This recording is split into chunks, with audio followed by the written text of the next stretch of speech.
नमस्कार मित्रों, ये बात है उस दिन की जब नेशनल कांग्रेस पार्टी के नेता जितेंद्र आव्हाड ने दिया एक ऐसा शॉकिंग स्टेटमेंट जिससे सारे सनातनी भड़क उठे। आखिरकार ये पूर्ण मामला क्या था? क्या कहा था जितेंद्र आव्हाड ने? दरअसल जब बीजेपी के नेता राम कदम ने महाराष्ट्र सरकार से 22 जनवरी को अयोध्या आत्मनिवेदन समारोह के दिन शराब और मांस पर रोक लगाने के लिए कहा, उसके बाद जितेंद्र आव्हाड का आया ऐसा हिला देने वाला स्टेटमेंट जिससे सभी के होश उड़ गए।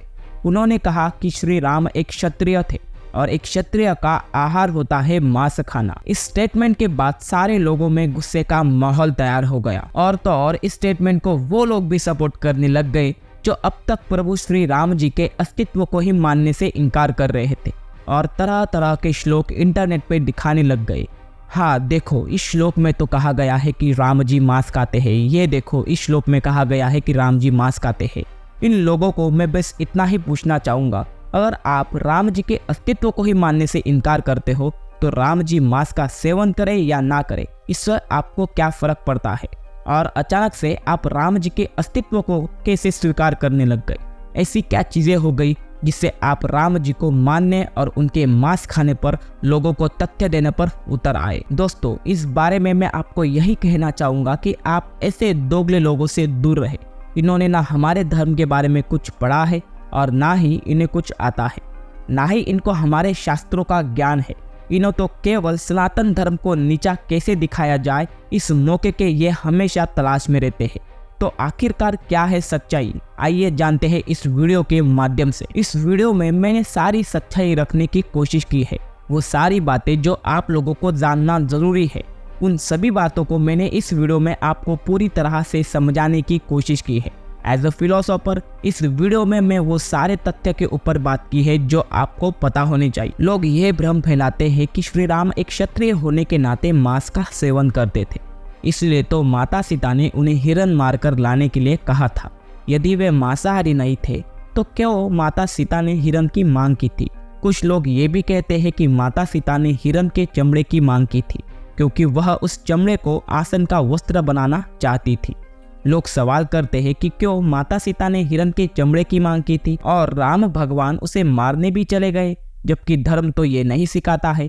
यदि ऐसा था तो श्री राम एक मांसाहारी थे या नहीं थे? प्रभु श्री राम, लक्ष्मण और माता सीता ने अपना राजपाट और राजसी वस्त्र सभी को त्याग कर वनगमन कर गए थे। उन्होंने सन्यासियों के वस्त्र को धारण कर लिया था। वे सभी ऋषियों के आश्रम में रह रहे थे। वहाँ उन्होंने ध्यान और तप किया था। बाद में वे दंडकारण्य में रहने लगे, पंचवटी में कुटिया बनाकर रहने लगे। उन्हें किसी मृग चर्म की कोई ज़रूरत नहीं थी क्योंकि वे शुद्ध, सात्विक और तपस्वी वाला जीवन व्यतीत कर रहे थे। क्या आपने कभी देखा है कि किसी कुटिया में किसी ने पक्षियों की खाल लटकाई हो? दूसरा, भारत में मैदान इलाकों में और दक्षिण भारत में कभी भी पक्षु चर्म को वस्त्र बनाने का प्रचलन नहीं रहा। पक्षु चर्म को कपड़े के समान प्रयोग करने का प्रचलन केवल बहुत ही ठंडे या बर्फीले इलाके में किया जाता था। आपने शिव जी के चित्र इसी वेशभूषा में देखा होगा, लेकिन कोई भी वैष्णवी चर्म का प्रयोग नहीं करता। असलियत ये थी कि माता सीता ने श्री राम से हिरण को मारकर लाने के लिए नहीं कहा था, बल्कि उसे पकड़ कर लाने के लिए कहा था। सुनहरी हिरण के बच्चे को देखकर जंगल में अकेलेपन को दूर करने के लिए माता सीता ने श्री राम से उस बच्चे को पालने की इच्छा जाहिर की थी। प्रभु राम ने उस समय सीता को समझाने का प्रयास किया कि इतना छोटा बच्चा अपनी माँ के बिना नहीं रह सकता, इसलिए ये हट छोड़ दो। किंतु तब माता सीता बोली, ठीक है, जब तक इसकी माँ नहीं आती तभी तक तो इसे हम रख सकते हैं। ऐसे में हार कर प्रभु श्री राम उस हिरण को पकड़ने उसके पीछे दौड़ते हुए चले गए। जब दौड़ते हुए वो हिरण एकदम से कभी दिखाई देता और कभी गायब हो जाता तो प्रभु श्री राम समझ गए कि यह कोई मायावी है। यही सोचकर उन्होंने तीर निकाला और उसका वध कर दिया। चूंकि प्रभु श्री राम विष्णु के लीला अवतार थे, इसलिए पहली नज़र में ही उस मायावी राक्षस को देखने के बाद भी सामान्य पुरुष के भांति जब तक उसने अपनी माया नहीं दिखाई तब तक उसे एक छोटा सा हिरण ही समझते रहे और माता सीता की बात मानकर उसके पीछे दौड़े पड़े। वे सब कुछ जानते थे, लेकिन यदि वह ऐसा नहीं करते थे तो आगे की लीला नहीं होती थी। अंततः प्रभु राम का आकलन मानवीय दृष्टिकोण से करना त्रुटिपूर्ण है। ठीक है, यदि आप ये कहते हैं कि हिरण को इसलिए नहीं मारा था कि उसका चर्म निकालकर उसके वस्त्र या आसन बनाया जाए, बल्कि इसलिए मारा था कि उसे खाया जाए, क्योंकि प्रभु श्री राम क्षत्रिय थे और वे मांस खाते थे। इसका जवाब है कि रामायण में कहीं भी प्रभु श्री राम के मांसाहार के सेवन के बारे में हमें नहीं देखने मिलता और ना ही कहीं ये लिखा है। हर जगह श्री राम, लक्ष्मण और माता सीता द्वारा कंदमूल खाए जाने का जिक्र मिलता है। सुंदर कांड के अनुसार जब हनुमान जी अशोक वाटिका में देवी सीता को मिलने गए, तब राम की खुशहाली बताते हैं, वे कैसे और किस तरह का जीवन जी रहे हैं, उनका दिनक्रम क्या है, उसका सब वर्णन करते हैं। और वो एक श्लोक बोलते हैं जो है आपकी स्क्रीन के सामने। अर्थात प्रभु श्री राम ने कभी मांस सेवन नहीं किया, न ही उन्होंने मदिरा का पान किया।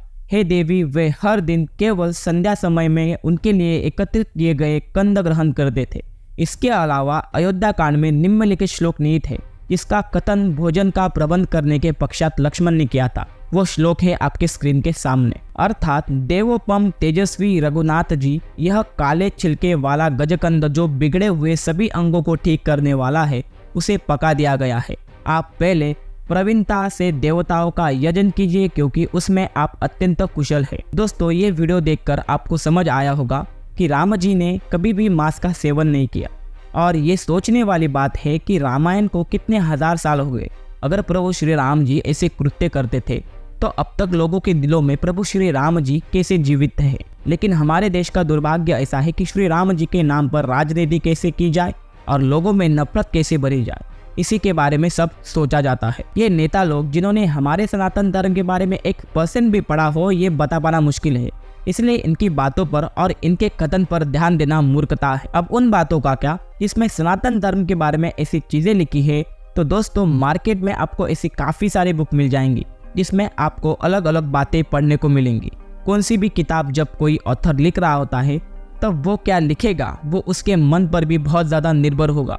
अगर वो नास्तिक प्रवृत्ति का होगा तो उसके किताब में वो सारी बुरी चीज़ें भी आपको मिलेंगी जो असल में हुई भी नहीं है। जब आप कोई किताब पढ़ते हो तो उसे लिखने वाले ऑथर से ही उस बुक की पहचान की जाती है कि वो किताब कितनी अच्छी और कितनी ऑथेंटिक है और वो कौन से सोर्स से ली गई है। आपको मार्केट में ऐसी हजारों चीज़ें और हजारों बुक मिल जाएंगी जिसमें अलग अलग रामायण आपको देखने को मिलेंगे।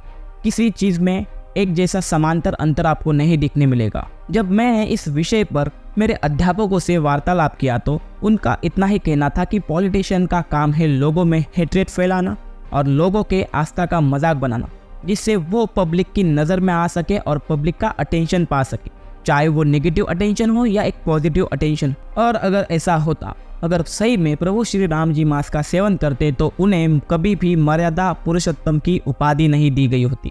एज अ फिलोसोफर, हम इन अज्ञानी लोगों के बातों पर ध्यान नहीं देना चाहिए, परंतु जो लोग इनकी बातों पर विश्वास करते हैं उन्हें सच्चाई से परिचित जरूर कराना चाहिए। अगर मेरा वीडियो आपको पसंद आता है तो मेरे इस वीडियो को लाइक कीजिए और इस वीडियो को सारे उन सनातन भाई बहनों के साथ जरूर शेयर करें और मेरे चैनल को सब्सक्राइब कर बेल आइकन को दबाना बिल्कुल भी ना भूलें। हरि ओम तत्सत।